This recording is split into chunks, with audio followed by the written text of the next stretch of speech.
Quiet, numbskulls, I'm broadcasting. Hello, and welcome to the podcast. So there I was. This is episode number 88, Smoke in the Tube. Not a good place to be. No. Our special guest, Butch Rutt, author of High School Dropout, Stories of a Navy Pilot. And boy, does he have some stories. He does indeed. So, well, Happy New Year, everybody. Show 88, the first show released in 2024. This is, let's see, by the date this releases will be the 4th, as I recall, the 4th of January. So Sounds about right. Yeah, welcome back from our little Christmas hiatus. Sponsor this week includes HelloFresh. Get a free breakfast item for life with your subscription at HelloFresh.com/so there I was free. And we'll talk more about that during the show. Great book this week. And there's another book we need to mention, Fig. We've been in touch with First Sergeant John Crouch, United States Marine Corps retired, and he put together a book called The Pressure Cooker, Forging Naval Officers Through Marine Leadership. He, a contemporary of Gunny Go, put together dozens, nay, hundreds of stories from AOCS over the years. Oh, are they fun? Oh, yeah. Yeah. So go check that out on Amazon. The Pressure Cooker, Forging Naval Officers Through Marine Leadership. Also this week, I got a photo from... Way cool.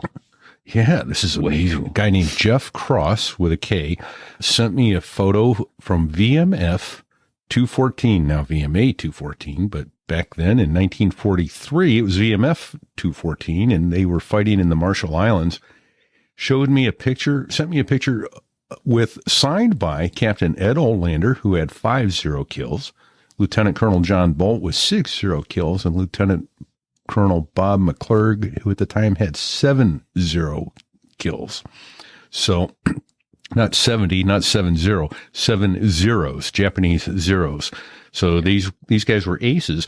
And in this photo, they're holding baseball bats. The aces in the photo are holding baseball bats. So I'm going to put a screenshot of this photo up on sothereiwas.us with the history behind it, and including a link to another gentleman who put a huge history together of VMA 214. And it shows a similar photo taken that same day with the entire squadron standing up on the wings of that airplane and everything. Really cool. So look for that at sothereiwas.us. And it will be basically a blog entry as opposed to an episode, a live episode of our show. So. Hey, just another small detail. They were all wearing baseball hats. Right. And so the St. Louis Browns sent them a baseball hat for every victory. So, at the time, they had, every one of them had a hat on.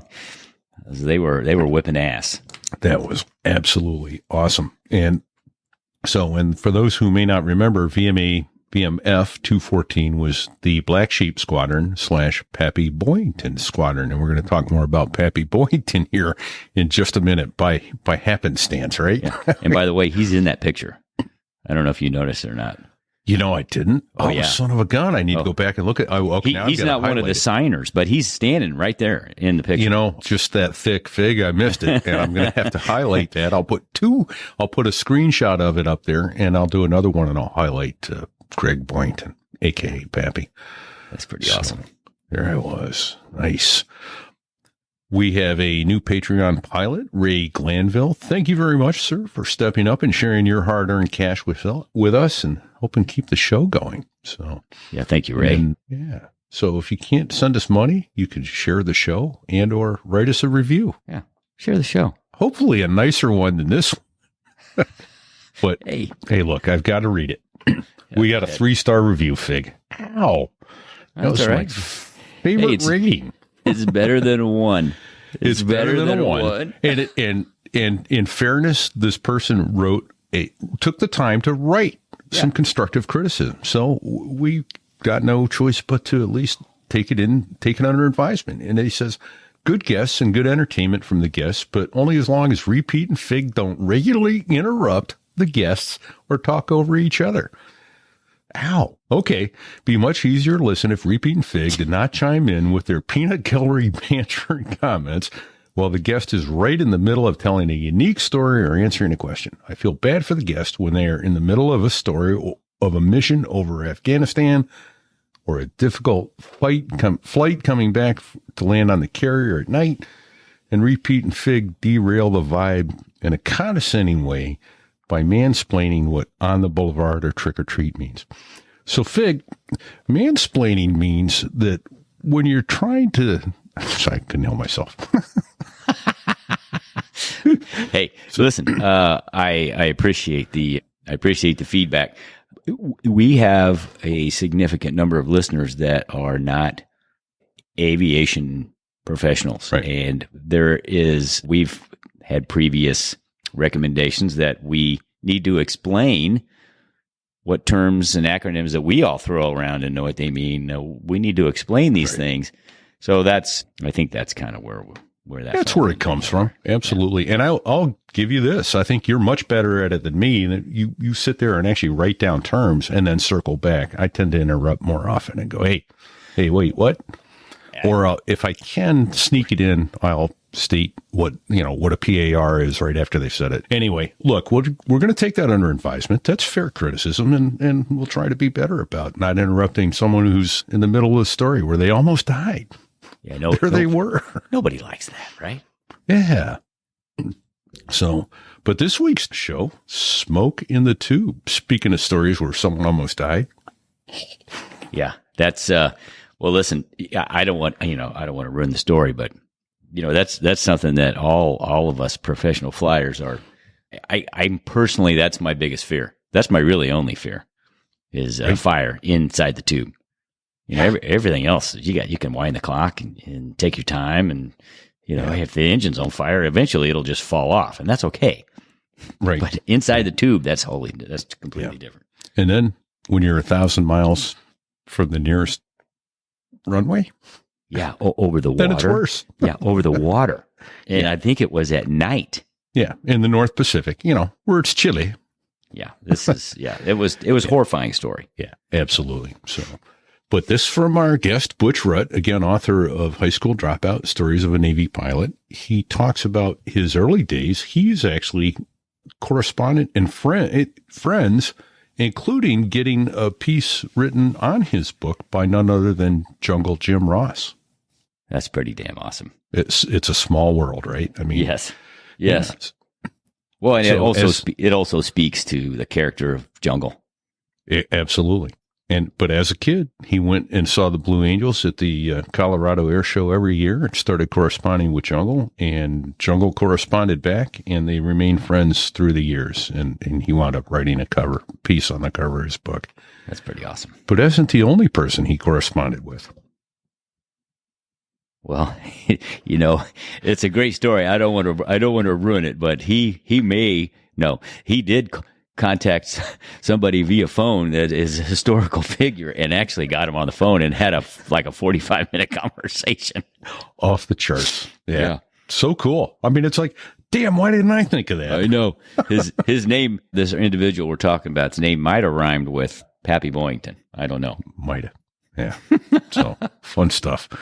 Yeah. And that's a fun story, how he did get a hold of him. But yeah. So all kinds of other good stuff, though. He worked for Customs and Border Patrol. He worked with bail bondsmen. A colorful and varied and storied career.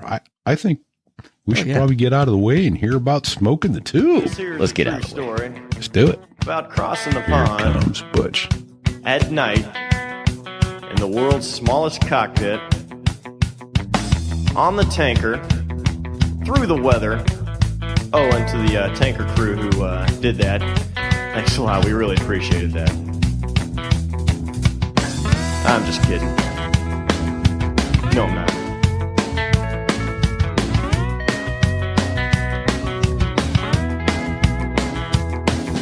Well, there I was, crossing the pond, and you could see that I wasn't exactly fond. So there I was. I was a P-3 patrol plane commander, We were in the North Pacific, about 1,000 miles south of Shimia, on an anti-submarine warfare mission, about 3 o'clock in the morning. And we were down low, prosecuting the Russian sub, and we had smoke in the tube. Ooh. So when that happens, you activate the fire bill, and every crewman in the back has duties, items to check, and they couldn't find what was burning. The smoke was getting thick, and at that time, I had a couple of options running through my head. None of them were really good. One was to climb and depressurize the cabin, which would have induced oxygen in, which could make the fire worse. The other option was to ditch the airplane in the North Pacific. But wintertime, North Pacific, you're looking at 20, 30-foot swells, 70-knot winds. The last time it was done was in, I think, 1978. The P-3 ditched, and the rumor back then was all the married crew members survived and all the single guys died. And I didn't have any reason not to believe that. So at the time, they couldn't find the source, smoke's getting thick. And I remember reaching up under the glare shield for the ditching checklist thinking, son of a bitch, I wish I was married. And at that time, they found the source. It was an overheated hydraulic pump, pulled the breakers. We climbed up, did the smoke evacuation checklist, and we headed back to Adak, Alaska. And we made That is how all great aviation tales begin. 1,000 miles from nowhere. What the hell? Let me follow that up with years later, there was a book written. It's called Adak, The Rescue of Alpha Foxtrot 586 by a guy named Andy Jompler, who was the base CO at Moffett. And the P-3 that ditched was attached to a squadron at Moffett. They were operating out of Adak, Alaska. And he wrote a book. It's an awesome book. Come to find out, not all the married guys survived and not all the single guys died. So, well, there you have it. So that was a vicious rumor. Yeah. It was a vicious rumor at the time. Yeah. But, yeah. All right. Well, greetings, everybody. Repeat here, coming to you from Seoul, Korea today. So, greetings. And got my co-host, Fig. Where are you sitting today? Yes, sir. I'm in Kearney, Missouri, just outside Kansas City. It's Kansas City Chiefs game day. They're hosting the Buffalo Bills here in a couple hours. Yeah.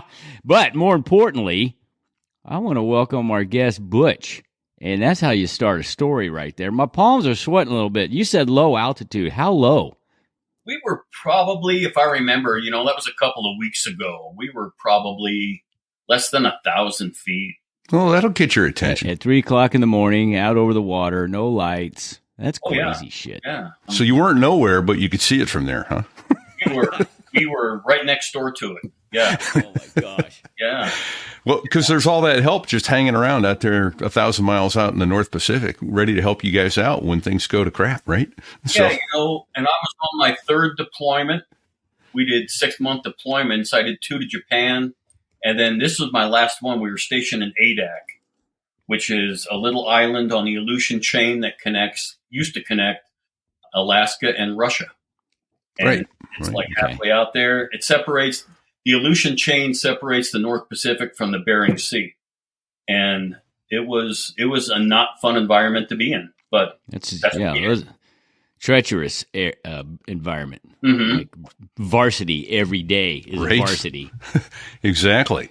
But let's back up though a little bit, because you didn't start off life as a P-3 pilot. In fact, I would say among all our guests, you're one of the more circuitous routes to get yourself into. What the hell was that term you just used? That's your 50-cent word of the day, folks. Circuitous. Go look it up. We'll put it in the glossary. I don't even know what the hell that means, Repeat. I am going to have to look that up. That's a lot of syllables for a Marine. Yeah, exactly. Wow. Especially for someone, say, who might have, I don't know, dropped out of high school. Get us back to how you got there. How you got here from there. This is a good story. Let's hear this. I did. My parents got divorced when I was about 8 or 10, and I have 3 sisters. My mom was a stay-at-home housewife. So when my dad left, she worked 3 jobs, 7 days a week, supporting 4 kids. We moved out of the house and moved into a 2-bedroom apartment. And at the time, since I was the only boy, I got my own bedroom. And then as soon as I turned 16, I quit high school, moved out. so my mom could have her own room. And back then, my passion was cars. I always wanted to own a gas station back then. So I got a job at a gas station, worked a couple different gas stations for a few years, got a job at a Datsun dealership. Datsun, that's pre-Nissan. Yeah, that pre-Nissan, right? Yeah, man. The Datsun B210, the 510. 240Z. Yeah. Wow, that was a pretty hot car back then, man. Yeah, so I worked at a dealership for a while, started taking flying lessons again. Early when I was a little bitty kid, my dad got me some intro flights at the little Cessna Center at Stapleton Airport. $5 intro flights. They had to put blocks on the rudder pedals for me so I could touch them. And I always loved it. And then he left, and that kind of went away for a while. But then I started taking flying lessons again. And probably the turning point for me was I was working at a Phillips 66 gas station. And I write about this guy, and I can't remember his name. But he was a retired dentist. And he would come in the station like one Saturday a month, bring his cars in, and have me change the oil and look at the brakes, rotate tires, and bring donuts and coffee, and always beat me to the station before I opened up. He helped me open up. And one morning we're sitting on the workbench, and he said, "Butch, what are you going to do?" And I said, "Well, I'm going to rotate your tires, check your brakes, and change your oil." I'm doing it. And he said, "No, that's not what I'm talking about." I said, "What do you mean?" He said, are you going to work in gas stations your whole life?" And I said, "I don't know." He said, "What do you want to do?" And I said, "I want to be a Navy pilot." And he said, "You should do that." And I said, Right. "You need a college degree. I don't even have a high school diploma." And the old guy looked at me and he said, "Then you got a lot of work to do." And that stuck in my mind for about a year and a half. By then I'm working at Datsun. And I went down to the community college and asked the lady about a GED. And she said, "Well, yeah, you can sign up for classes. Have you taken the test?" And I said, "No." She said, "Well, take the test. And if you pass, then you get it." I said, "When can I take the test?" She said, "Right now." And I think that was, I have it around here somewhere. That was sometime in 1979. Okay. 20 years old. And I took the GED test and passed and continued with flying lessons and started college down at Metro in downtown Denver as an aerospace science major. Graduated in 2.5 years. In the meantime, I'd talked to a Navy recruiter and had signed up for AOCS, provided I graduated by a certain date. So I had to graduate in 2.5 years. So I overloaded a bunch of semesters, 22 credit hours a semester. And that was because, Butch, you were bumping up on age restriction, right? I was bumping up on age restrictions for the military, and I was bumping up on age restrictions that I put on and for my life, you know? Like I knew that if I was still turning wrenches by the time I was in my late 20s, I was always going to be turning wrenches. Yeah. Because windows start to close. So, right. Yeah. There's nothing wrong with turning wrenches, but man, when you want to fly airplanes, you go, I woulda, coulda, shoulda, and I never took my shot. So wow, good on you. So I got my private instrument and commercial rating, and graduated from college August of '83, and September 15th of 1983, I found myself in Pensacola, Florida, with Gunny Go. How about that? Yeah. Semper Fi, do or die. I started the whole ball rolling, man, and it was crazy. You know, we started out with an AOCS class of 86, and I think 34 of us got commissioned. And then after that, probably a little over half of us after that actually got wings. So the attrition rates were high. Yeah. Yeah. Wow. And so you selected props out of flight school. And where did you go to flight? Where did you go to primary and intermediate and all that? I was a VT2 guy at Whiting Field in Florida, just right outside of Pensacola. Yep. For primary, and I finished at the top of my class. So I actually got drafted for jets. And at the time, I'd been corresponding with Jungle, Jim Ross, who was the Blue Angel. He told me. Now, how was that connection made before, when you were in, how did you meet Jungle? Oh, in the real early 80s, 80, 81, 82, 83, the Blue Angels used to come to Loveland Fort Collins Airport every year and perform. Okay. 11 Fort Collins is like 60 miles north of Denver. And I met him at an air show when I was in college and started talking to him. And he was such a nice guy, and we just kind of clicked. And so I would write to him, and he actually wrote me back a couple of times. And it was really something. I mean, those guys have power that I think a lot of them don't understand. As far as being able to influence people and kids, he was very inspiring and very encouraging. Yeah, but the fact that he's corresponding with you, Yes. right? I mean, these guys meet hundreds of thousands of people a year at air shows, Yes. and he is corresponding with you. Yes. That's pretty outstanding. Isn't that right? cool? That's jungle in a nutshell, man. He just, And I'm when gonna he saw tell you- someone was interested, he would spend all the time in the world with them. Oh, and I'm going to tell you, as a college kid, when you come home and you open up the mailbox, and there's an envelope with your name on it, and it's got the Blue Angel logo on it. It's like, Yeah, that's like it doesn't get any better. Listen, man, if that doesn't put lead in your pencil, nothing would. Right? Right? And the Holy only other shit! real cool experience I had was when I was in college. I read Baba Black Sheep, Yeah, Pappy Bowling. yeah, yep. And so I've always been not afraid to call people. So in the back of the book I had, it said Pappy resides in Fresno, California. So one night I called Fresno information, 411, and I asked for Gregory Bowington in Fresno, and I got a phone number. And so I called it, and a lady answered.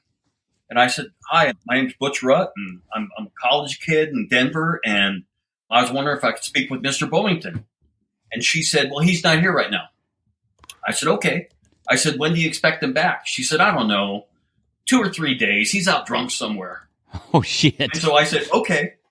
So like 4 or 5 days later, I call again, and she answers, and I said, "Hi, this is Butch Rutt again. Is Mr. Bowington in?" She said, "Yes, he is." "Greg." And so he answers the phone, and we talked for like 45 minutes. He was so No cool. way. No way. He was so cool. That is outstanding. Oh, that's awesome. But yeah, anyway, that's how I met Jungle. Okay. And he was a super nice guy. And then years later, when I wrote my book, I contacted him, and he wrote on the back for me a little blurb. So yeah, I mean, I finished primary, and I was at the top of my class. I was drafted to go Jets. I wanted to go Jets. At the time, I had a girlfriend here back home in Littleton. And I thought, man, if I go to the boat, I'm never going to see her again. And as it turns out, I don't see her anymore anyway. But Shit. so I went props. I did intermediate at Corpus in T-34s, and then advanced intermediate at Milton at Whiting Field in T-34s, and then went to Corpus Christi, a VT-31, and flew T-44s and got wings there. Outstanding. And then after that, you go to San Diego, and you go through SEER school, load school, then you go up to Moffett for 6 months for the RAG, the P3 RAG at P31. And then I joined my squadron after that in Okinawa, Japan. Okay. November of 85. Yeah. November of 85. All right. Hey, the other thing I'd like to kind of do here, Butch, well, first of all, let me do this. I'm going to put up on the screen, but for those listening, we briefly touched on it, but not completely. So on the screen, if you're watching, I have the cover of Butch's book, High School Dropout, Stories of a Navy Pilot. So that's available on Amazon. He opens up with the story he just opened up with, talking about smoking the tube off Adak, Alaska. And in there, I seem to recall you talking about when you finally got that beast back to the ramp, your knees were shaking so badly you could barely get out of the seat. And so it ain't just the F-14 guys landing on carriers that are faced with terrorizing situations. No. And that actually happened a couple times flying out of Adak. Yeah, I bet. The weather in Adak would turn in 2 minutes.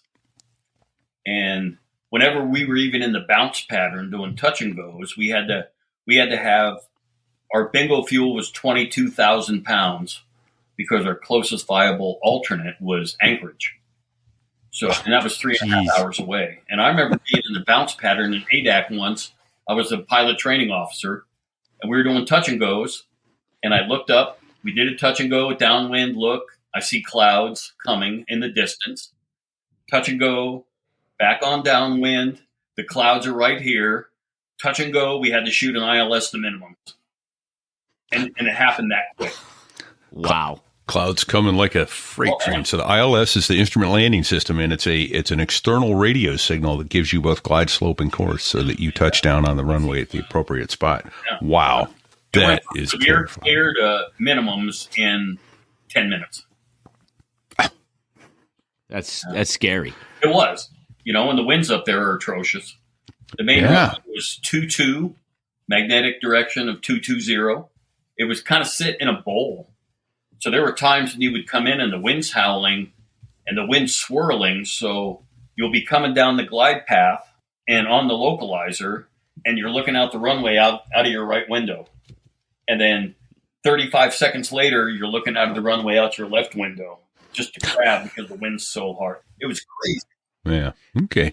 Well, trying to keep the show linear, I guess, is what I wanted to do. Was the other story you had, and I wanted to touch on it if you have something to talk about, was that you worked for a bail bondsman while you were in college as well. Was that interesting or terrifying or both? It was all of the above to the third power. Okay. Yeah, when I was a little kid, after my dad left, we moved into the apartment. They were building some condominiums real close to our apartment complex. And I had always loved cops. Back then I wanted to be a cop when I was like 9, 10. Every kid does.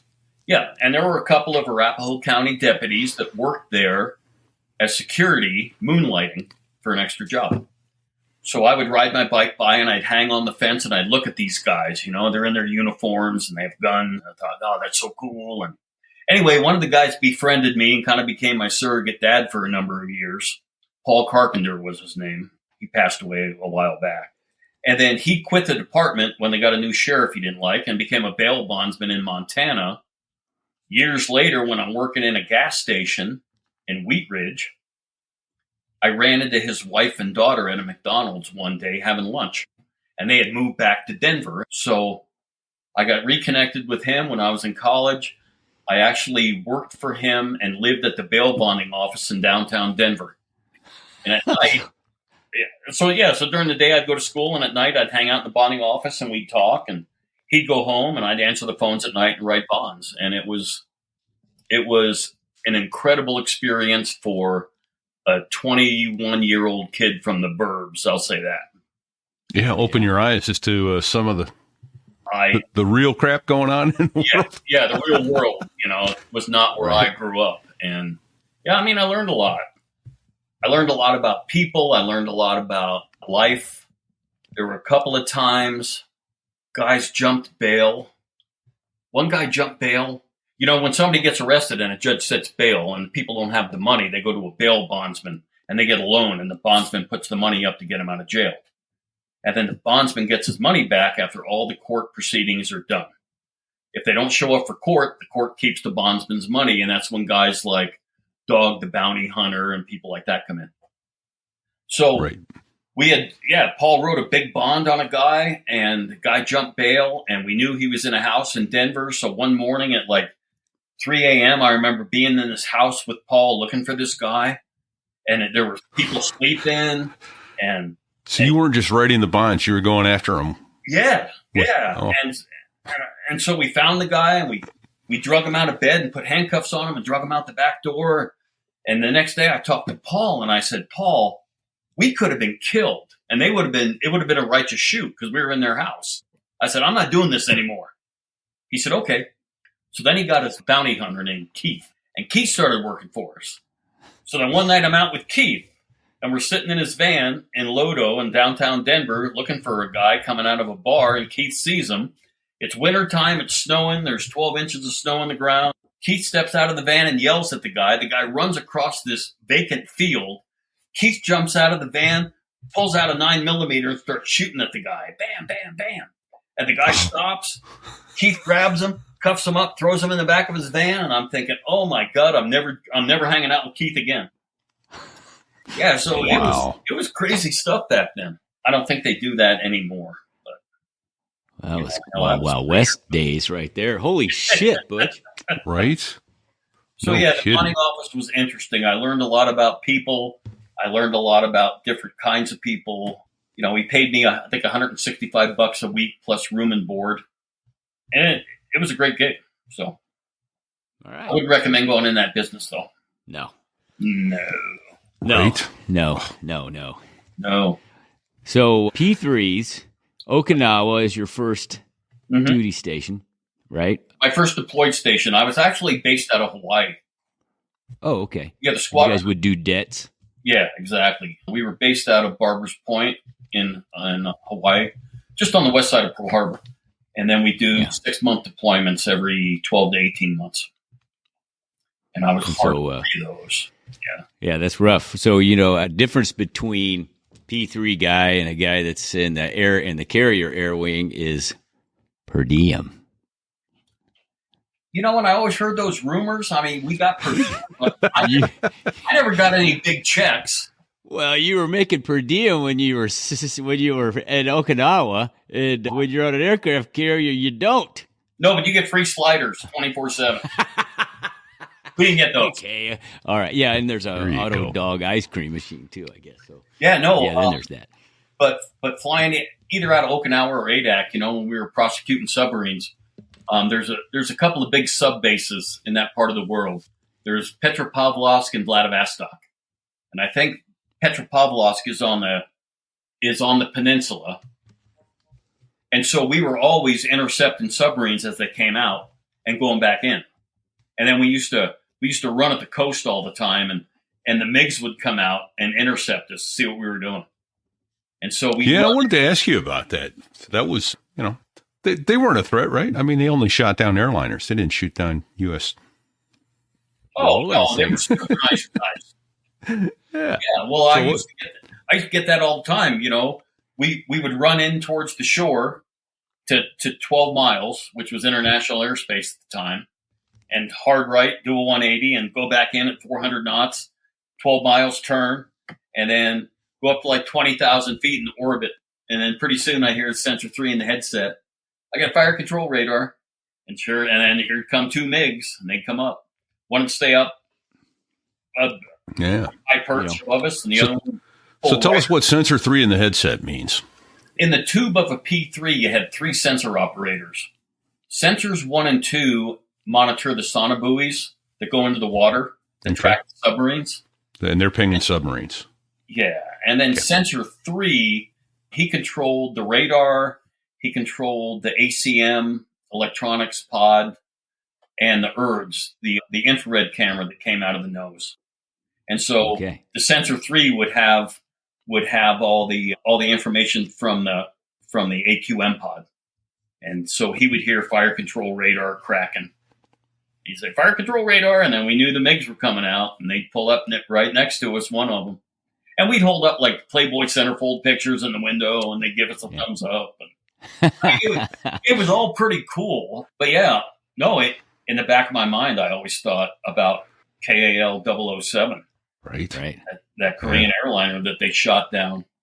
And I thought, man, if they're not going to hesitate about smoking a 747 full of innocent people, you know, they certainly won't have any qualms about shooting us down. But shooting us and civilians down isn't really an act of war. They shoot you guys down, it's possibly fucking game on. Yeah, that's true. You know, and this was the late 80s, so it was, you know, it was the height of the Cold War, which was going to end soon, but we didn't have any idea. Didn't know that at the time. Yeah. No. Reagan was, beating up Gorbachev pretty bad, right? Yes, he was.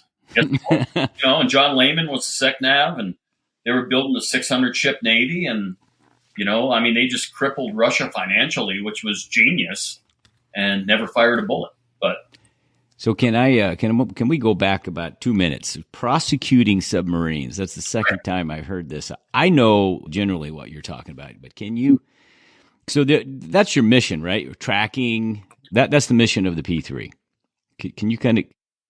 Okay, so when you prosecute a submarine, there's a couple different ways to do it. Initially, you have to find them, but what you do is you have an idea of where they're coming from, and you have a rough idea of where they're going.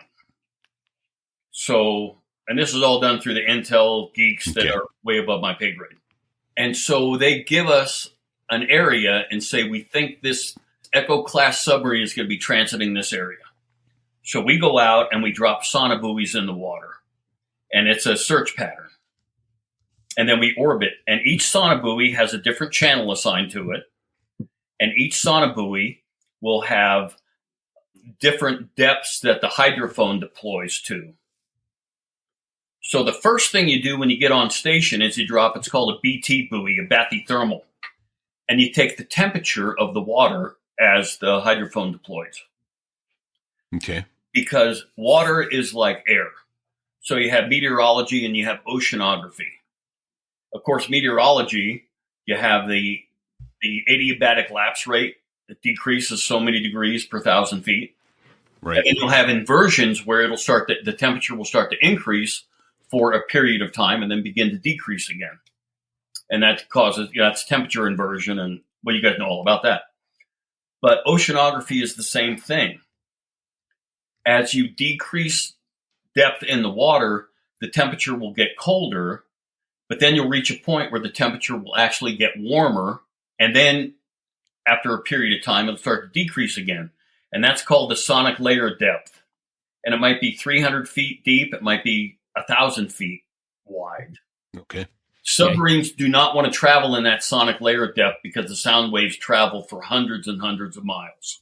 You find the sonic layer depth, and if it's deep, the submarines are on top of it. If it's really shallow, the submarines are below it. So you set the hydrophones on your sonobuoys to where you think the submarine's going to be transiting. And then you listen for the frequencies. And that's what the sensor 1 and 2 operators do on their grams. The buoys, it's kind of like an EKG, like a heart monitor. And then when they sense frequencies, they start to go crazy. Oh, that's a good analogy. Oh, yeah. Awesome. All right. And then Stick said to ask about the magnetic anomaly detector, and that's what the tail of the P3 was, wasn't it? A mad boom? Yeah, that big stinger out of the tail is called a mad boom. It's a magnetic anomaly detector, and it just detects anomalies in the water or breaks in the magnetic field.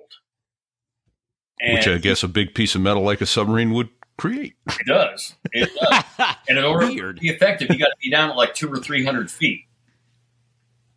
The problem with being down that low is the airplane's throwing so much sound in the water, the submarine knows you're there. Okay. Just like doing an active buoy, the sonobuoys I just described are passive.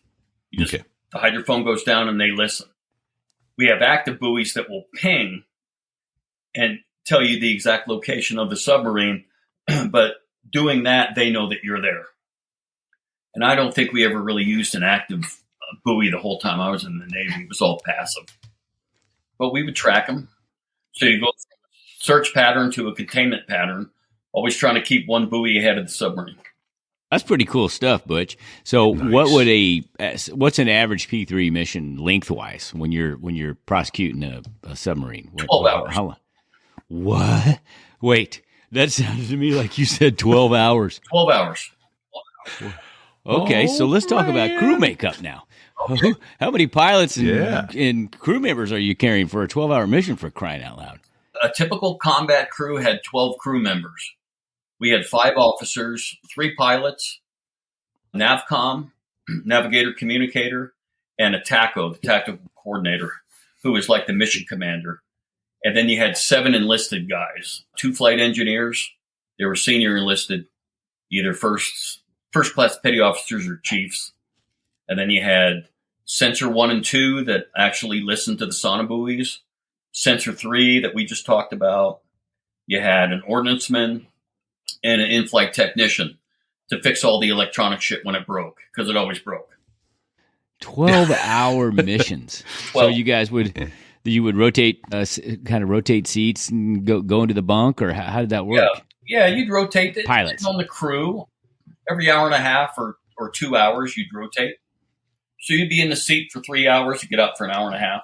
You'd be in the seat for 4 hours, get out for 2. Okay. Wow. And there were 2 bunks in the very back of the airplane and a little galley. We always had, it was like a 55-gallon drum coffee pot.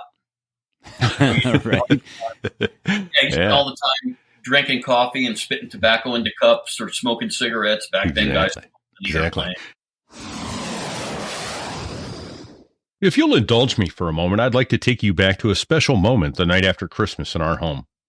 Picture this. My wife, having outdone herself with a fabulous dinner for 9 on Christmas, was understandably exhausted and, frankly, over the joy of cooking for lots of people for at least a few days. So we decided to shake things up a bit. We handed over 2 HelloFresh boxes to my nephews and my daughter. What happened next? Pure magic. The sound of laughter echoing from the kitchen was heartwarming, and it wasn't just about cooking. It was about creating joy. And in about 40 minutes, we were all gathered, savoring the most amazing enchiladas and chicken sausage bolognese. It's these moments of laughter and togetherness that really make me treasure HelloFresh. Now, here's something exciting for you from HelloFresh. They are offering free breakfast for life for all subscribers. Wait, what? You heard me right. Imagine kickstarting your day with a complimentary breakfast item with each delivery. That's a deal that makes mornings shine. With HelloFresh, you get farm-fresh, pre-portioned ingredients and seasonal recipes delivered right to your doorstep. Skip trips to the grocery store and count on HelloFresh to make home cooking easy, fun, and affordable, solidifying its place as America's #1 meal kit. They cater to all your needs, whether it's saving money, eating healthier, or simplifying cooking. With over 45 dinner options and numerous market add-ons, there's something for everyone. Quick meals? Health-conscious choices? You bet, they have them. So, ready to transform your cooking experience? Go to HelloFresh.com/SoThereIWasFree and use code SoThereIWasFree for free breakfast for life. 1 breakfast item per box while subscription is active. That's free breakfast for life at HelloFresh.com/SoThereIWasFree with code SoThereIWasFree. By doing this, you're not just getting a great deal. You're also supporting our show. You're showing HelloFresh that we have a community that listens, engages, and supports those who support us. Give them a try. We believe you'll love it as much as we do. HelloFresh, America's #1 meal kit. Getting a bunch of questions in the comments side. Did the P3 carry any torpedoes? Yes. Oh, awesome. I know that. I assumed you guys were passively armed, as it were, instead of capable of downing. Kinetic. Yeah. No, we carry torpedoes. We carry harpoon missiles. We did mining exercises. We carry mines. We could mine inlets. So would you drop those from the wing, or did you have hard points on the wing for that, or did you have bomb? I've never seen it. How'd you do that? Yeah. Bombay? Yeah, we had hard points on the wing. We had a Bombay.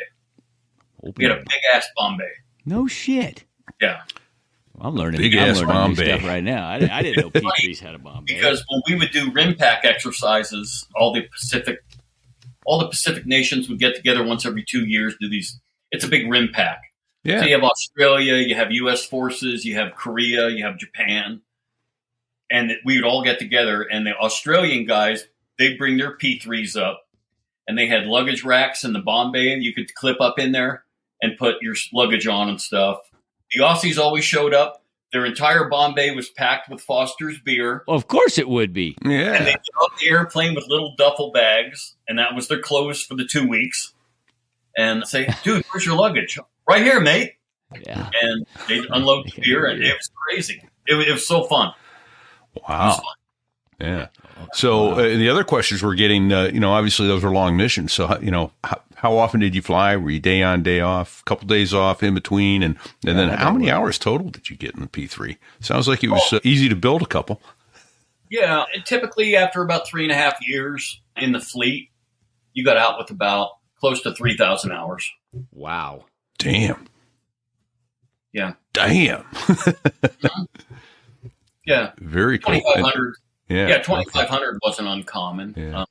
And then how often were you flying in any given week or month? Yeah, what's that schedule like? It depends on deployments. You were flying a lot of 18-hour days. We had 3.5-hour pre-flights, 12.5-hour mission or 12-hour mission, and then usually like an hour or two debrief. You go back to VO2, you drink some beer, you sleep for about 10 or 11 hours, and then get up and go fly again. Start planning all over again. Wow, Yeah, and the at-home cycles were different. The at-home cycles, you're just fleeting up for your next deployment. Yeah. So you have guys rotating out of the squadron, guys rotating in. Sure. You're trying to get people ramped up. Getting X's in the box, get them aircraft commander quals and all the that various stuff. Yeah. Okay. Yeah.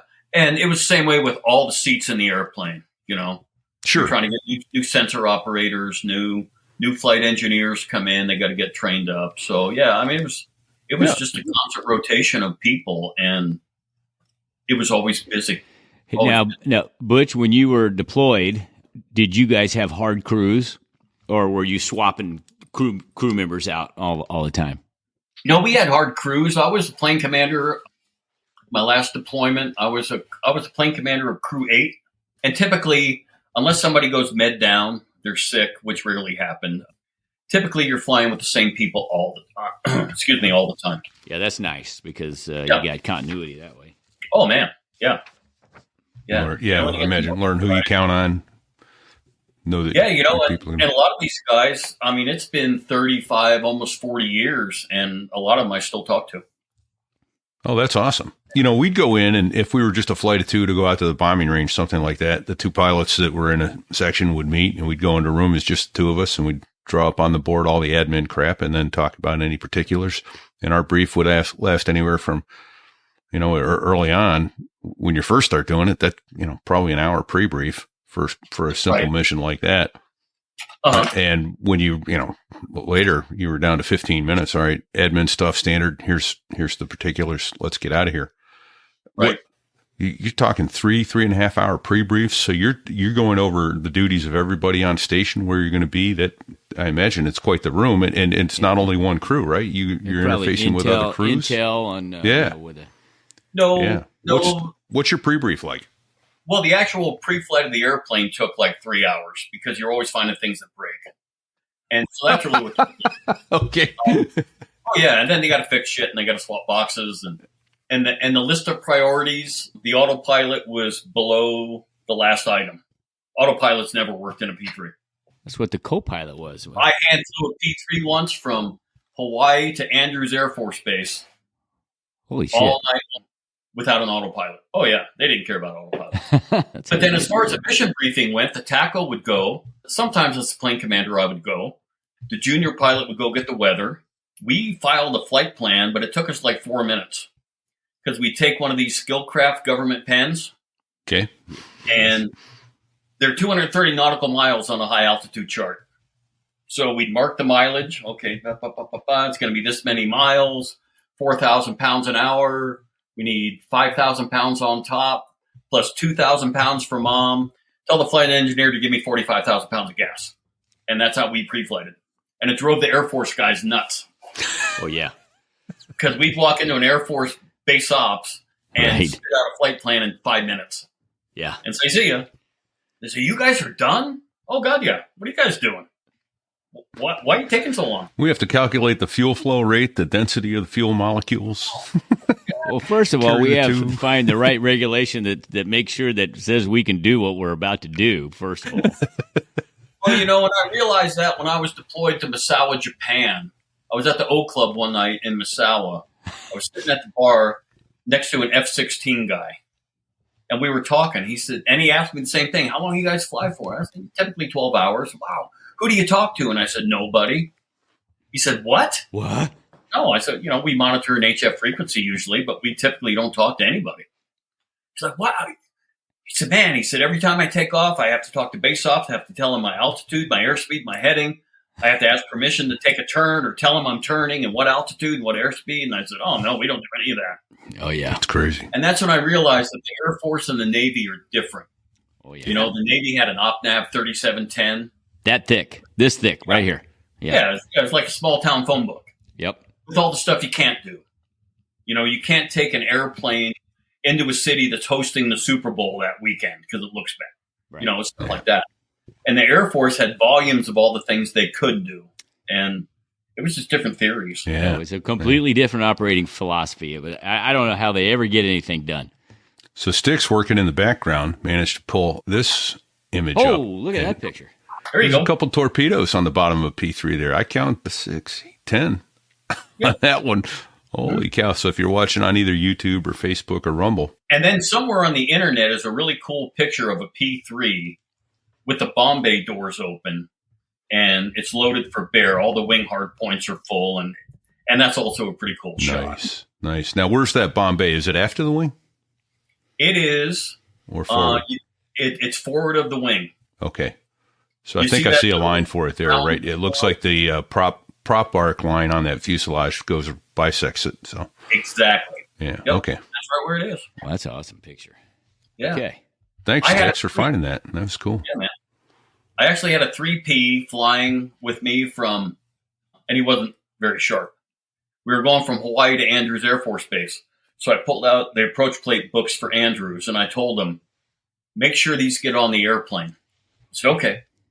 So the next day we take off, fly all night long, getting close to Andrews. And I said, Doc, where's the approach plates? And he looked at me. I said, Doc, we need the approach plates. Approach what? And he looked at me, and I said, they're on the airplane, right? He said, oh, yeah. I said, where are they? I put them in the bomb bay. Well, you can't access the bomb bay from inside the airplane. Yeah, but you told him to put him on the airplane. He listened to what you So we got to Andrews, and I asked for it. And so I asked the guy, I said, hey, for training purposes, can I get a GCA? He said, okay. So we got a GCA into Andrews because I had no idea. Yeah. Ground controlled approach. So, that's awesome. And doing GCAs in Japan was really a trip because the Japanese controllers, their English is pretty broken. And so that, when you do a GCA, they'll tell you on course, on glide path. Right. Drifting left, turn right, to 235 degrees. Okay, back on course, on glide path. And the Japanese guys would be on course, on glide path, on course, on glide path. We're pretty good. Don't touch nothing. Don't touch nothing. Yeah. Yeah, I remember those days from Iwakuni. Yeah. Okay. Holy cow, Butch. So did you do your back when you got winged, was it an 8-year commitment after wings or 6 years? What was your commitment? Well, for me, it was 5 years after wings. Okay, 5 years after. It took you about a year and a half, 2 years to get your wings from start to finish? Total, I was 7.5 years in. Okay. Yeah.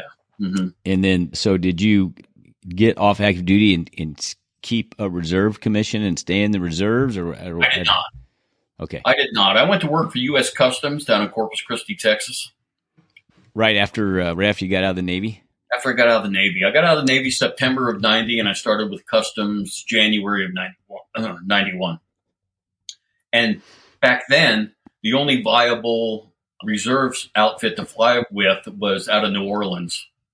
So you had to get to New Orleans, and logistically, it was not.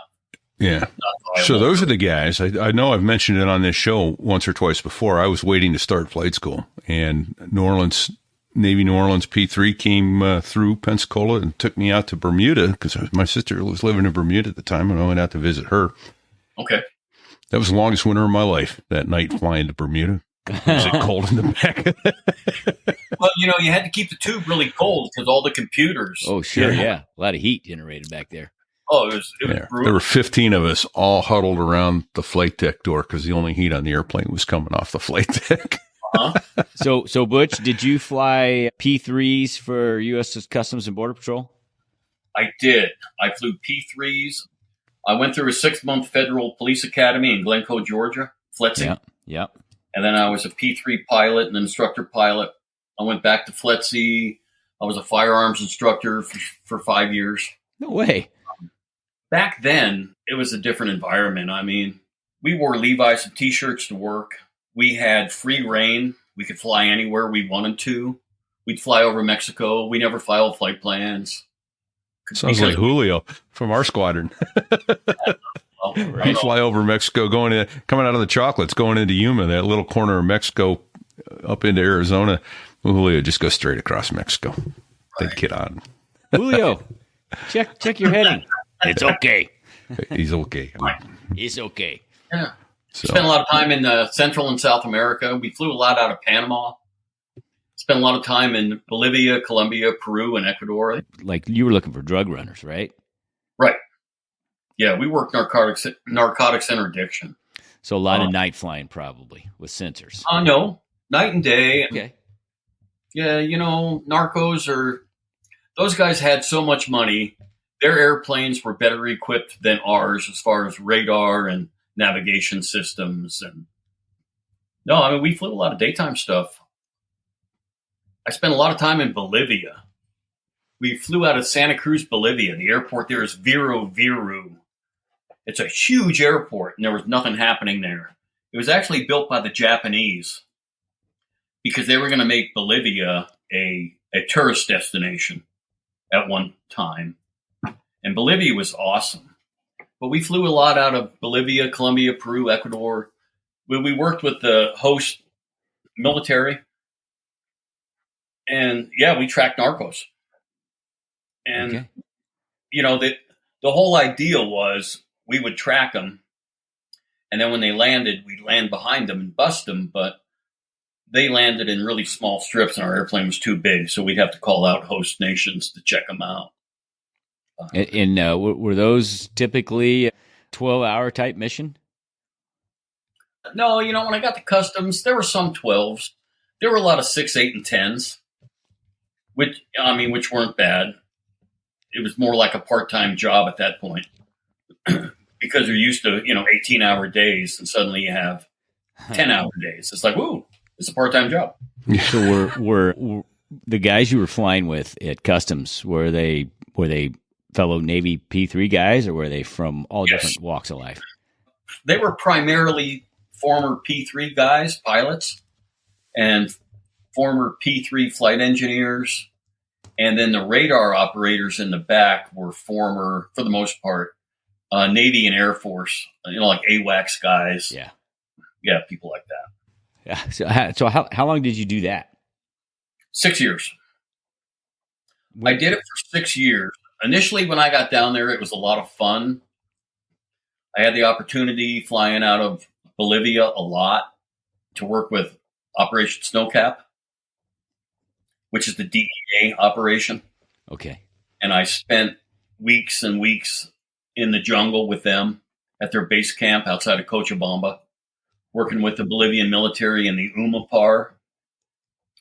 Most of the cocaine at the time was grown in a region of Bolivia called the Chapari. And so at nighttime, we would go out with Snowcap and the Bolivian military, sometimes the Umapar, and we'd find little mom and pop operations. Hold on a second. Butch, are you talking about you're on foot or are you in an airplane? No, I was on the ground with the Snowcap guys. What the hell are you thinking? They would fly. It was fun, man. It was awesome. Okay. Yeah, you were telling me you were riding in a helicopter. Yeah. Doing that too. So they didn't cert you guys? No. A Snowcap team is built like a spec ops team. So they're 12-men teams. There were DEA agents from around the country that would apply to be part of Snowcap. If they got accepted, they had to go through a whole bunch of training. They had to go to Spanish school. They had to go to a little mini ranger school down in Fort Benning. They had to go to a JEST jungle survival training. And then once they finished all their stuff, they got put on a team. And when their team's number came up, they went down in country, and they were down there for 3 months. And so I would hook up with those guys outside of Santa Cruz in Coach at their base camp. Okay. And we hang out. And they were built, just like a special forces unit. They had a CO, they had an XO, they had an operations officer, they had an admin officer, a training officer, a firearms guy, an EOD guy, a medic. We're down in the bush. I was down in the bush with them. During the day, I'd talk to our airplanes and have them overfly locations these guys wanted pictures of. And then at night, I'd go out with them on occasion, and it was crazy. Yeah. It was crazy. And were you the firearms guy? No. What was your job? No, they had their own firearms guy. Actually, my director, the first time I went down there, before I left Texas, my director said, "Do not carry a gun down there." And I said, "Okay." And I got down there and met the team leader, actually the senior agent in charge. Okay. And I said, my director told me I can't carry a gun. He said, okay, go over there and see Todd and get your gun, and then go over here and get your fatigues and go over here. So, okay, go over there and get your gun. Yeah. And then I got to the point where the EOD guy, the explosive guy, would sometimes at night, he'd give me a sheet of paper with a bunch of lengths on it, numbers. And so he taught me how to cut det cord and crimp blasting caps on the end of it. And then, so I do all these rings, all these runs of det cord for him. And tell me you were tough like John Wayne. Did you crimp them with your teeth? No. Oh, God. No. And we'd sit out and drink beer at night, and I cut det cord for him. And then one morning we threw a bunch of ordnance into a Huey helicopter, and we were going to go out to these little clandestine airfields where they took off and crater the fields to make them unusable. And so I remember that morning, man, flying in this Huey, flown by these Bolivian pilots, sitting on this Huey with my feet on the skids and an M16 across my lap. And we're like treetop level over triple canopy jungle, and the sun's just coming up. And I thought, man, this is as close to Vietnam as I'm ever going to get. It was so cool. I would think you would be saying, how did I get myself in this predicament? Oh, well. I mean, it sounds great. I mean, it really does. But the what's the word I'm looking for? The real, the impact. It's surreal is what it is. Yes. You know? It was. Feet on the skids, sun coming up over triple canopy with an M16 across your lap, and you got a bunch of explosives sitting behind you. I'm thinking, this is cool. Wait a minute. Then I started thinking of all the things that could possibly go wrong at this moment. This is not how most people spend their mornings, but all right. It's not. That's a great way to catch a sunrise. But join the U.S. Customs and Border Patrol. Fly B3s, they said. They said it was going to be awesome. Fun what a and great easy part-time job. Yeah. Well, I was one of the few guys in my office that actually volunteered to do that. Whoa. Most of the guys You volunteered for this. Oh, sure. Yeah. But you are... I mean, most of the guys I flew with were married. You know, they had kids. Great guys. They were great pilots. They were great agents. Yeah. Really good shots. But they didn't want to be gone for 3 or 4 weeks at a time. And I was single. I'm like, hey, I'll go. Okay. Hey, I want to back up too and cover a term. I just want to we just want to cross it. And of course, Fig and I got it when we were at the basic school. We learned about all this stuff. What is det cord? What are blasting caps? How does it work? Thank you. Why does it work? Yeah. Oh, well, they're detonation cords, and it's like a little skinny white rope, but it's got explosives in it. It's kind of like a fuse. Yeah. And then caps. A fuse that goes off all at once, right? Well, yeah, go. And then the blasting caps are silver. They're primers, kind of almost like a primer you have. It's the ignition source, right? Of a bullet.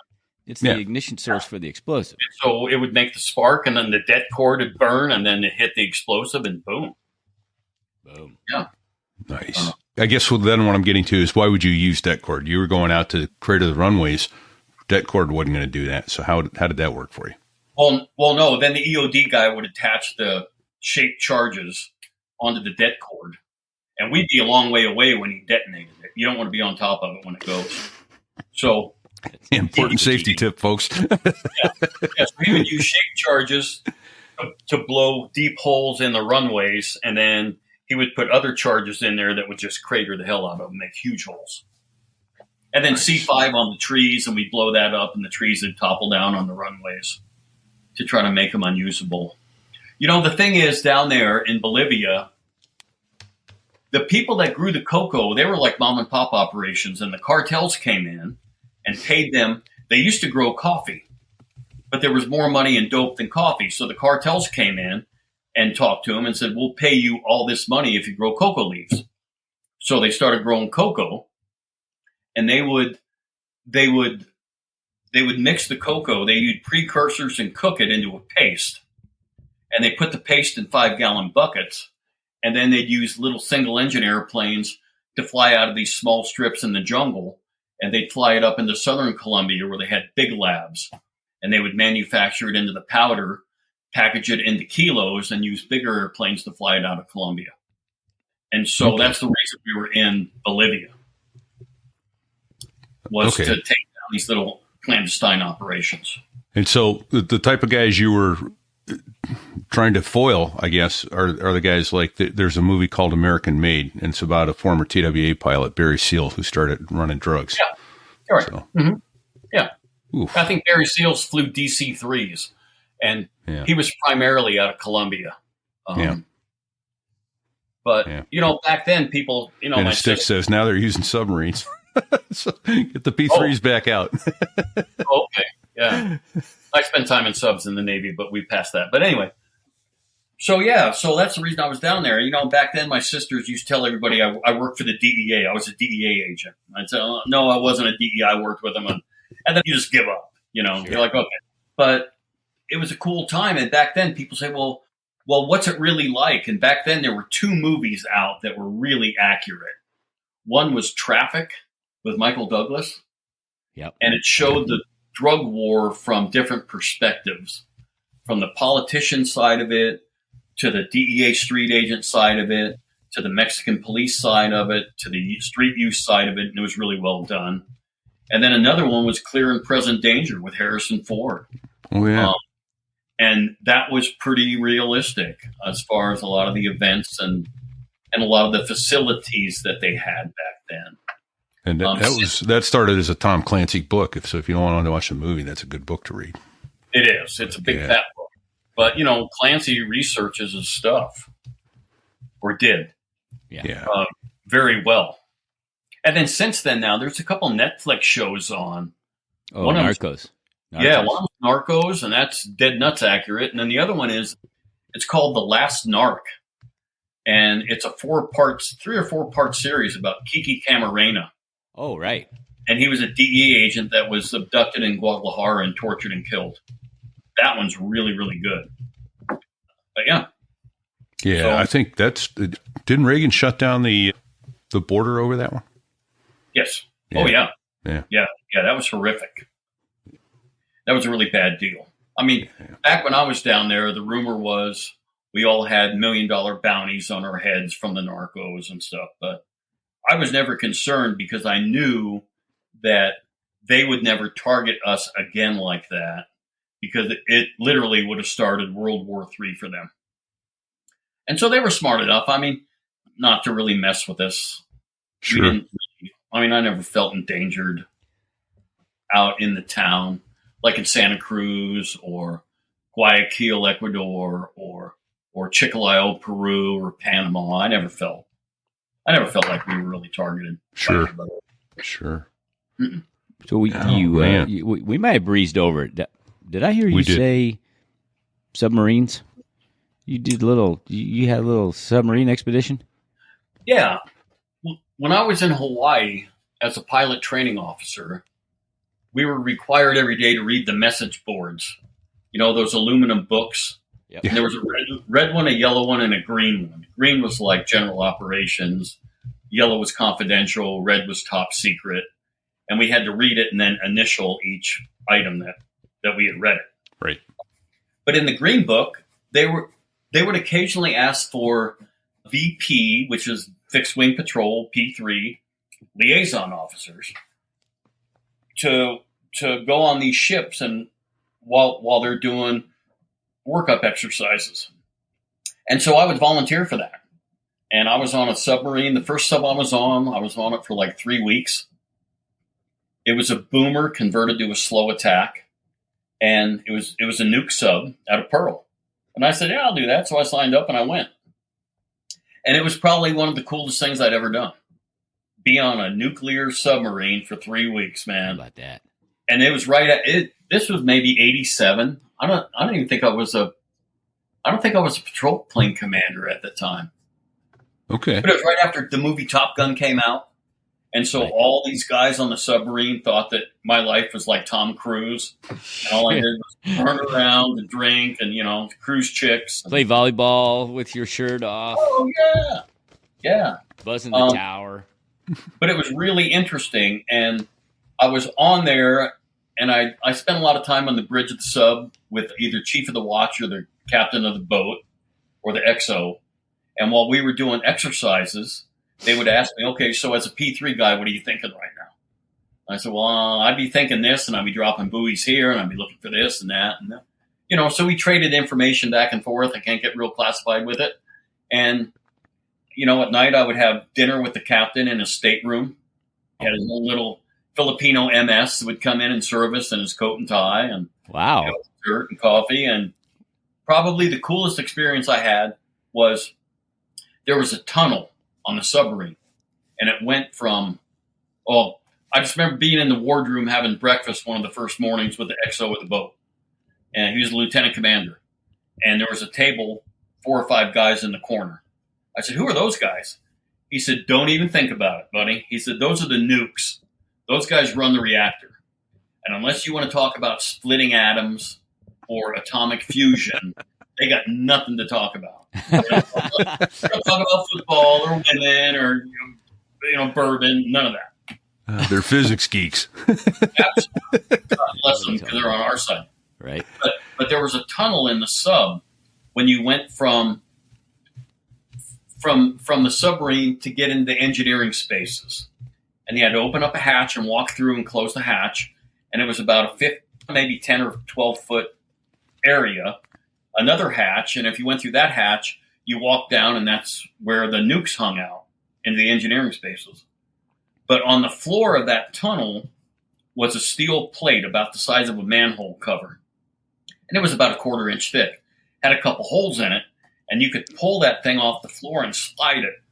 And you were looking through 5 feet of stained glass, leaded glass. It was tinted yellow, and you were looking right down onto the top of the reactor. And I laid there for hours, fascinated. I'd lay there and look down and just watch the rods come up and down. And I'm thinking, man, I grew up in Littleton, Colorado and dropped out of high school, and I'm looking at a nuclear reactor operating. It was bizarre to me.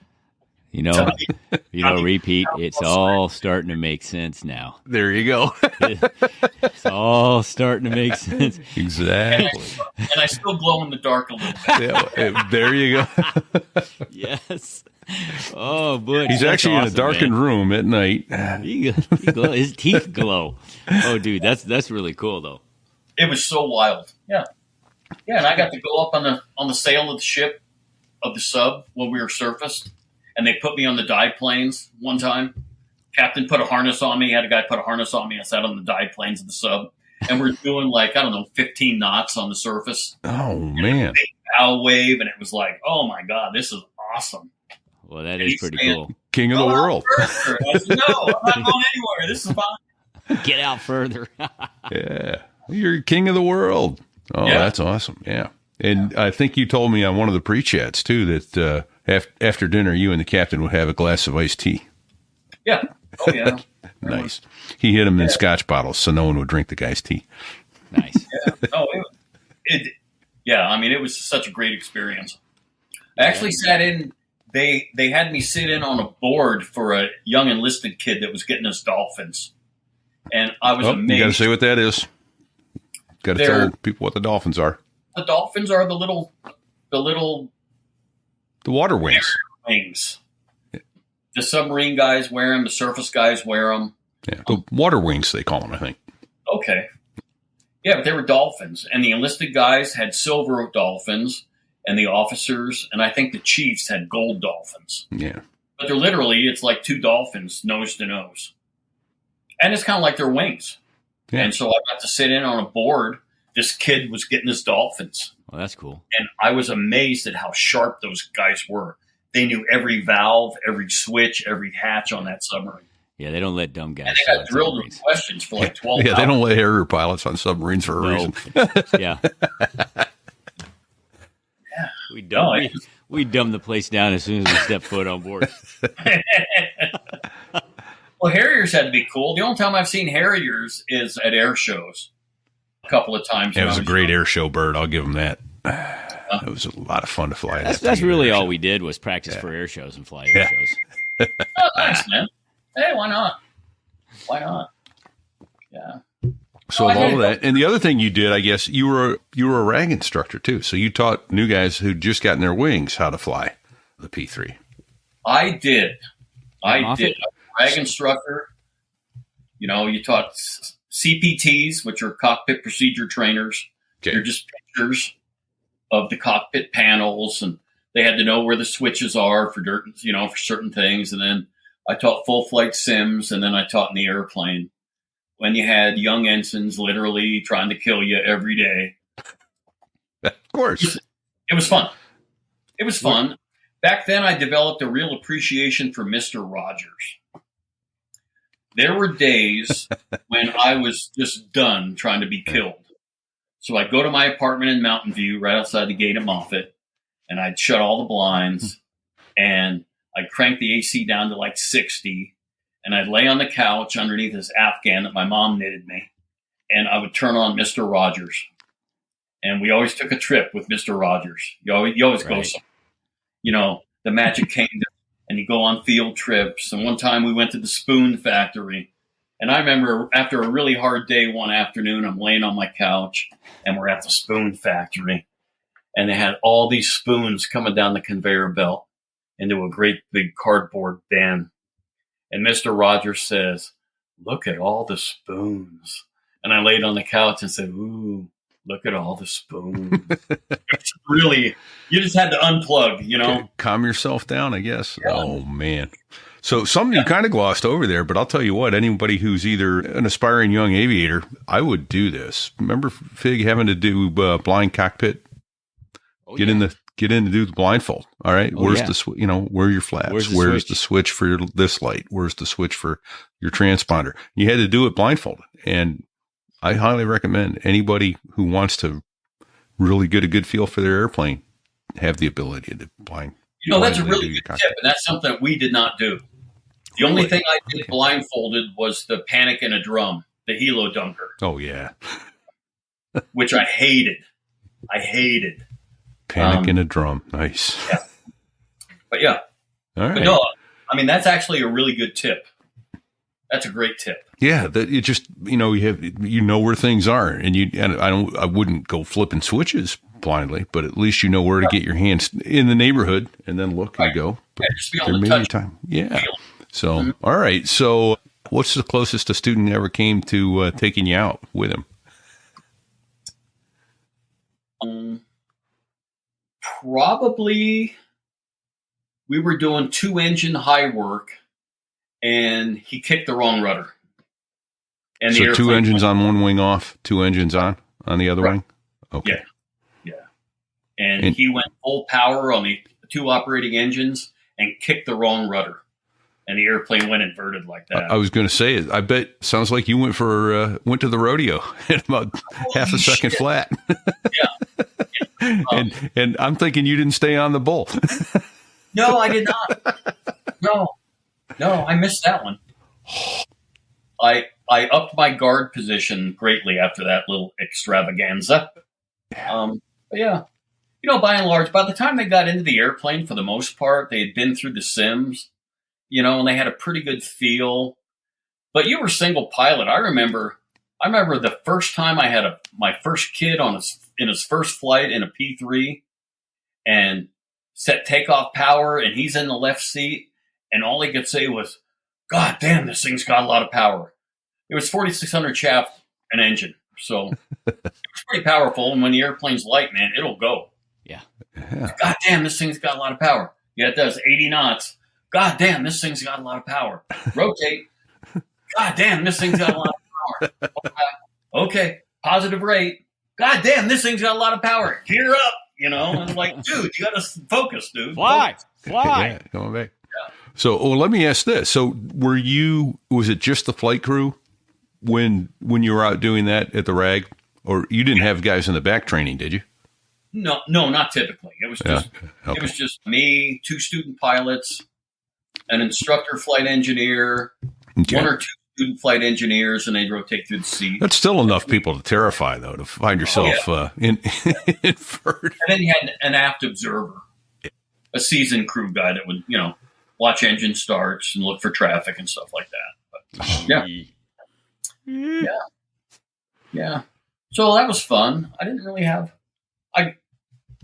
When I was at the RAG, attached to VP 31, it was called the VIP crew, the VIP crew, and it was 2 lieutenant commanders, a couple of senior flight engineers, an MS, and they flew Sink-Pack Fleet. They flew Admiral Fetterman at the time around, and he was headquartered down in San Diego at North Island, but his airplane was at Moffett for maintenance reasons and operations reasons. And the 2 lieutenant commanders liked me. So whenever they had to go on long flights and they needed more than 2 pilots, they always got me to go with them. So the first trip, we flew Admiral Jack Fetterman down to Christchurch, New Zealand, via Tahiti. And then he went down to McMurdo down in the South Pole with VXE-6 in the C-130s on skis. Yeah. So we essentially had like 2 weeks off in Christchurch. It was a vacation. Was that a P-3, the Admiral's plane? Yeah, right. It was a P-3, but it was outfitted. It was a VIP bird. I was going to say, so it had a nice interior and big leather seats and a big queen size bed in the back, and nice. Had a big galley, and Hold on, you guys didn't have that in the fleet? When you're out doing anti-sub ops, you didn't have comfy beds and leather chairs and. We had ovens that were like out of 707. We had one oven and a coffee pot, and that was pretty much our contingent. Oh, man. But so we got to fly him. He was a super nice guy, very engaging. He flew SPADs in Vietnam. Oh, wow. I think maybe A6s as well, but super nice guy. And the first time, we flew to Tahiti and spent 2 days there while he was doing conferences. And very first leg, we picked him up in San Diego and blasted out. And I'm walking through the tube trying to get to the bathroom. Didn't want to bother him. He's in a big leather seat by the back window, and I'm walking by, and he looks up and Butch, yes sir, have a seat. So I sat in the chair next to him, and we talked for like 45 minutes. He said, "So where are you from? How do you like P3s? How'd you like the fleet?" He was so engaging and so nice. Yeah, it was pretty cool. That's the first real admiral I had ever talked with. Isn't it cool? Isn't it cool when you meet a general officer like that? That's a real person and actually gives a shit. Oh, he was absolutely a sweetheart, man. Not a doubt. Absolutely, just a great, great human. And we talked about his tours in D.C. and how much he hated Washington D.C. He says all about cocktail parties, and it's hard on your liver when you're in D.C. You got all these cocktail parties. I bet it is. Yeah. So I flew with the VIP crew a couple of times, which was really fun. When I was in the fleet in Hawaii, we had a couple lieutenant commanders that had rotated out of a squadron called VPU-2 projects, special projects, spook squadron. And they got me hooked up with them when I was in Hawaii as a rental pilot. So I flew with projects a couple of times, and that was really, really interesting stuff. Most of the gear in the airplane I wasn't allowed to see. It was all behind curtains. Never met any of the operators. They were all behind curtains. So they were doing testing? They were doing whatever they do. We were flying off the coast of Vietnam one time. Okay. One time we're flying in the Pacific. You're the aircraft commander. You're responsible for everything on board, anything that may or may not go on, but you're not allowed to know what any of that is. Yeah, I was not the plane commander. I was just there as a rental pilot. Yeah, but okay, still, but the commander's probably in the same boat. Yeah. Yeah, one time I was out with them. I think we were flying out of Misawa, Japan. Or I think Misawa. We were flying out we were in the North Pacific. And they knew that the Russians were going to launch an ICBM for training. And it was going to come up somewhere in the North Pacific, and it was going to splash down somewhere near Midway. And they told me, I said, okay, here's the drill, Butch. If you're in the left seat, they had a big fancy camera behind the cockpit on the left side. If you're in the left seat and this thing comes out of the water and they call it, just keep it in the window. Keep it in the window. Keep rolling the airplane. Keep it in the window. I said, okay. So Sure as shit, man, when that thing broke the surface, I was in the left seat. Keeping it in the window, the flight engineer told me, I'll take care of the power and keep the airplane flying. You just keep that in the window. And I kept rolling and rolling and rolling, and I think we were like 135 degrees. Oh, shit. The airplane was inverted. It was still in the window, and then we broke it off and righted the airplane. But I remember that was another moment for me. When Do you have that picture? Oh, no, I never got a picture. No. It's in my brain. It's there you go. ingrained in his memory. Yeah, there you go. Yeah, but I remember thinking to myself, this is exactly what the beginning of the end of the world looks like right here. Yeah. Missiles are going to start coming out of the water. And it was like, great. wow. What kind of range were you? Okay, if you estimate, how far away from it when it came out of the water were you when you picked it up? Realistically, I want to say probably 5 miles. Oh, shit. That's a lot closer. You were right there. Oh, Yeah. man. Yeah, I'd say 5 miles. Maybe a little further. It was big. And it was bright. And it was... Wow. Yeah. That was a game changer for me, seeing the beginning of the end of the world, how it might look. And then the other one was we were flying in Peru. And we were tracking a guy in a light twin engine airplane. And we called, and the Peruvian military sent out 2 A-37s. Okay. Tweets. Yeah. The Air Force used them as primary jet trainers. Down there, they are frontline fighters. They put hard points on them, yeah. Fighters, bombs. Yeah, they did. And guns. And so we're tracking this guy, and these 2 A-37s pull up. We were like 1,000 feet, maybe 1,500. And he's down pretty low. And these A-37s pull up. One of them stays behind him, and another one pulls up right next to the airplane, and he waggles his wings and turns. The Follow international me. signal for follow me. Follow me. Comes back around. The guy doesn't change course. Pulls up again. Waggles the wings. Follow me. Pulls off. Guy doesn't listen. He pulls up, not a beam this time, and blasts the guns on the airplane. So you see the tracers flying by the airplane. And he pulls up again. Wags his wings. Follow me. Pulls off. Doesn't do it. So finally they both get up behind him, and they shoot rounds into the airplane. Airplane's still flying, pull up, follow me, nothing. So they start running in on this guy and start shooting this airplane full of holes. Just doing gun runs. And this guy ditches the airplane in a river. And we watch him ditch the airplane. The left door opens up. He gets out of the airplane, swims onto the shore bank, and disappears into the jungle. And these A-37s take turns peppering this airplane. And in the river, the current, the airplane's floating and turning down river, and they pepper this airplane until it sinks, and then they head off. How about that? And we're heading back to, I think we were flying out of Chiclayo, Peru at the time, which is like 300 miles north of Lima on the coast. And on the way back, I'm thinking about that poor son of a bitch. And I thought, he'll never make it. He's in triple canopy jungle. He's going to get eaten by bugs or some monster, whatever lives down there. Right. I just thought, man, I hope it was worth it, dude. Right. Yeah. Holy I don't know. shit. But, yeah. That's, So, yeah, I mean, we used to track these guys out of South America, out of Colombia. And typically they would either fly north and airdrop their stuff south of Puerto Rico, where it'd get picked up by go-fast boats. Because once you got dope into Puerto Rico, it was home free, because that's a U.S. territory. So when you fly from Puerto Rico to the States, you never go through customs. right. Or they would fly west through the Bay of Panama and hug the west coast of Central America and fly it into Mexico. And then from there, it would get muled either by people or trucks or cars into the United States. So that was our primary area of operation. And that's what we did. Yeah, and it was fun, man. We made a lot of bucks. We put a lot of dope on the table for the first few years I was there. And then after that, the government made the Air Force the lead agency in the drug war, and that just, they were done putting dope on table. It was all about tracking targets, TOIs, targets of interest. How many targets of interest do you have? did you have? I don't know.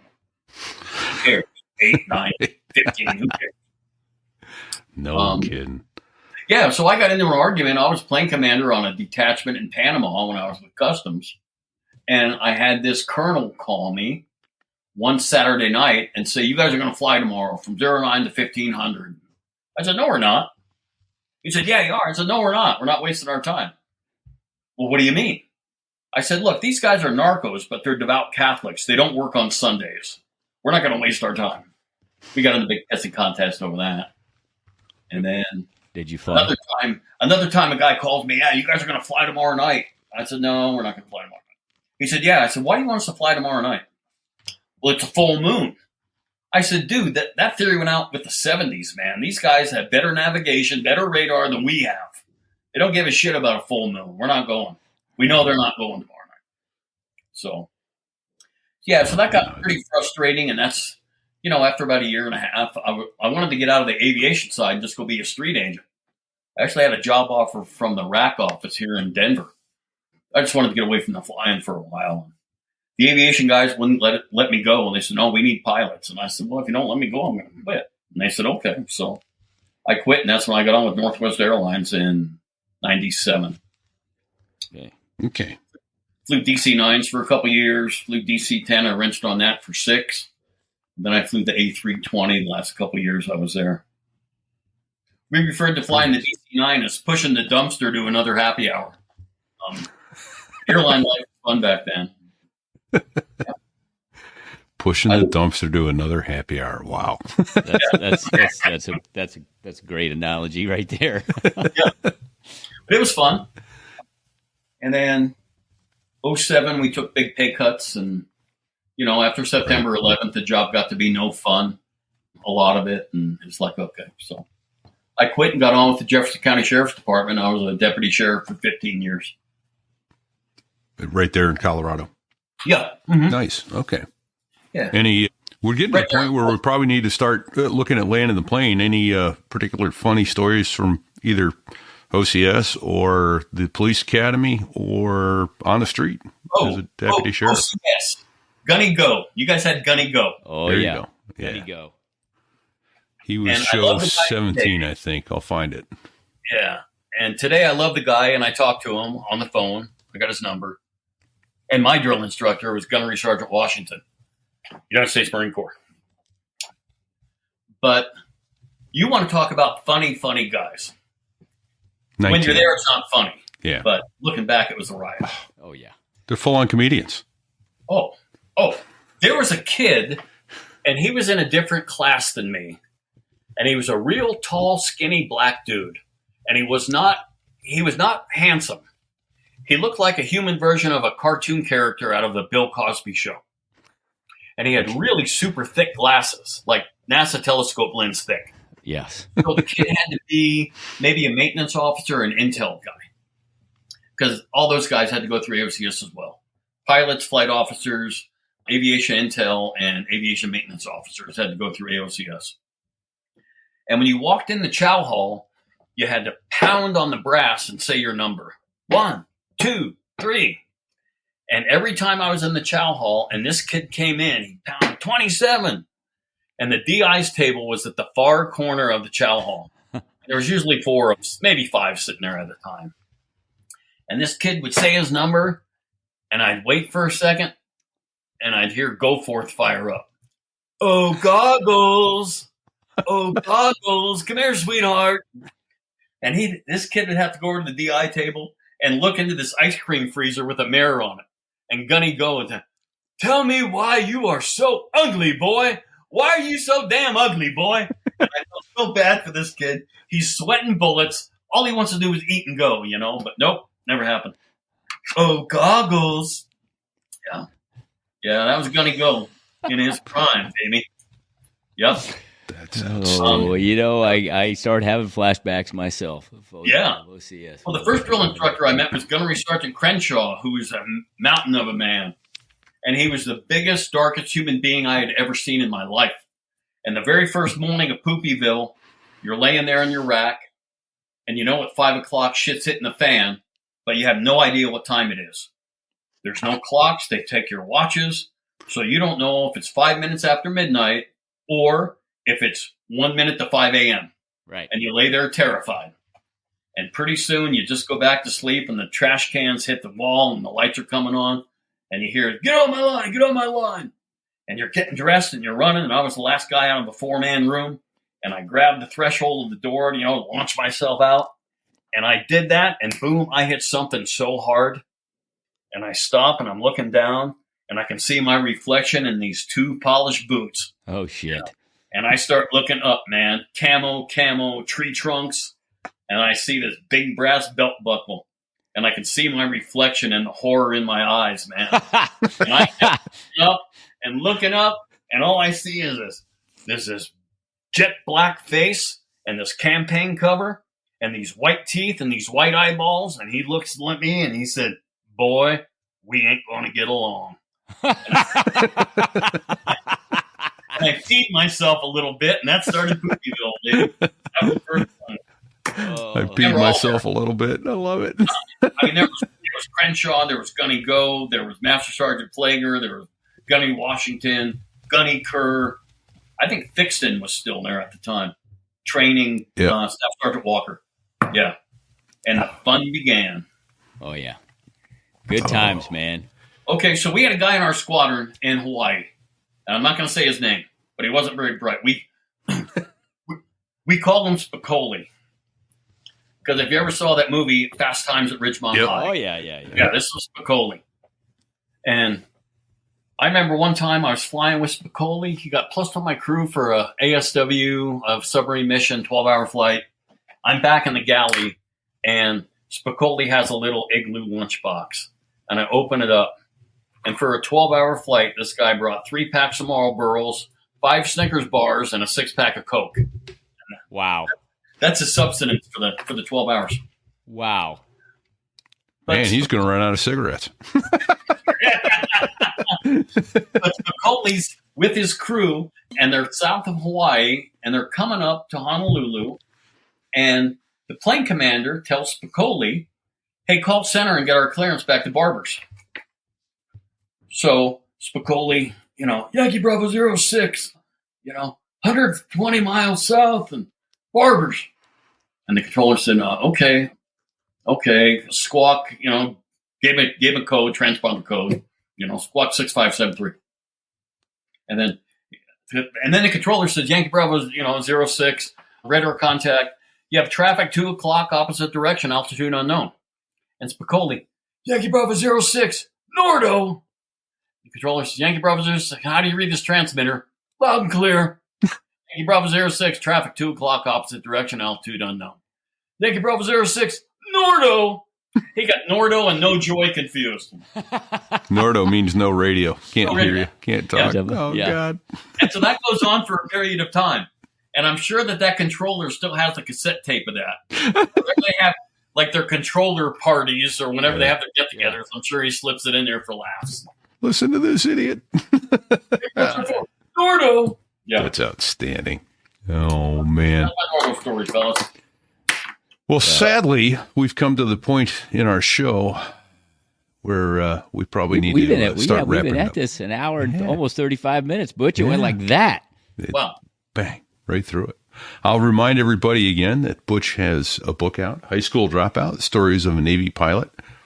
Outstanding read. I highly recommend go get it.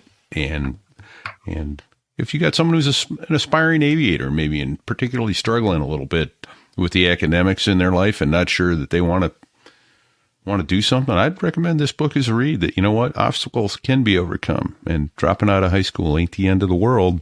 If you put your mind to it, you can get where you want to go. So really good read. So thank you for sharing that with us. And thank you for your service, sir. Thank you, guys. Thanks for having me. Thank you for your service, Butch. Hey, while we're thanking people, let's thank all of our veterans. Exactly. We need thank to you for serving our country, and thank you to the families that support them. There's a lot more sacrifice going on the home front than people seem to be aware. So we need to get a couple other thank yous out there. First and foremost, Dave Hamilton over at backbeatmedia.com, who does all the advertising for this show and has his own shows, the Mac Geek Gab, the Gig Gab for musicians, and the Business Brain for entrepreneurs. If you have a show and want some advertising, reach out to backbeatmedia.com and see if they can't help you find a fit for your show. So we have a glossary. If you heard a term and you don't know what it means, check out the glossary. And if it's not in the glossary, well, you need to get a hold of Sticks. You can get a hold of Sticks at sticks@sothereiwas.us. I say Sticks because you could email Repeat and I, but Sticks is actually the brains of the operation. Yeah. Sticks at sothereiwas.us. Or, like he said, Fig or Repeat at sothereiwas.us. But if you want a real answer, you know where to go. We're just saying. Just saying. We're more than happy to answer questions. But if you want a good answer, right, you probably ought to go to Sticks. Right. You want some of the cool merch that these hats are great. I'm wearing the polo shirt with the So There I Was logo. Beach towels, bikinis coming up in the summer. Maybe you're in the Southern Hemisphere listening. Time to get yourself a bikini now at sothereiwas.us/merch. It's a good looking bikini, man. A couple other people we need to thank. Well, not a couple. There's a whole bunch. The people over at sothereiwas.us/Patreon who take their hard-earned money and give it to a couple of numbskulls like us. Yeah. It's very humbling, and we thank you. Indeed, we do. It helps us get this show to you. It does, and we couldn't do it without your support. We really couldn't. It's an expensive proposition, and your help and support is deeply appreciated. So thank you, everyone over at Patreon who's supporting us. A couple other quick thank yous out there. They've been commenting on the YouTube stream and the Facebook stream during the show and providing us with information to put up and questions to ask. Chase Cole is managing our Facebook page. Thank you, Marine. Appreciate all your help and support. Thank you, Sticks, for all you do for us. And to Brad Silcat at bdsaviationphotography.com, who lets us use a lot of his cool images on the show. And then a couple other people we need to thank. I hear him in the background. That's it. Always makes, yes, it's the two Air Force F-16 pilots that make the Air Force sound good. That's those gringos. Those gringos. Count them both. Great Awesome. Guys. We had them on the show. A lot of fun and a lot of great music. Thank you, gentlemen. So, till next week, what can we give them by way of advice? What do you think, Fig? Stay safe. Check 6.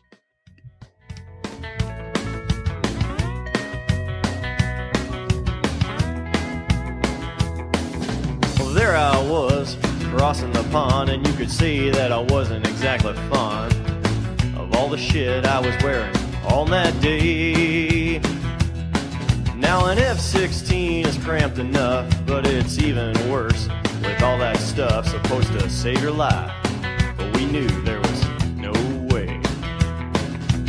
'Cause when you're going down the North Atlantic, man, it's over. He said it. It's over. I'll try it again without the sarcasm. What? What was that clip from? Groundhog Day.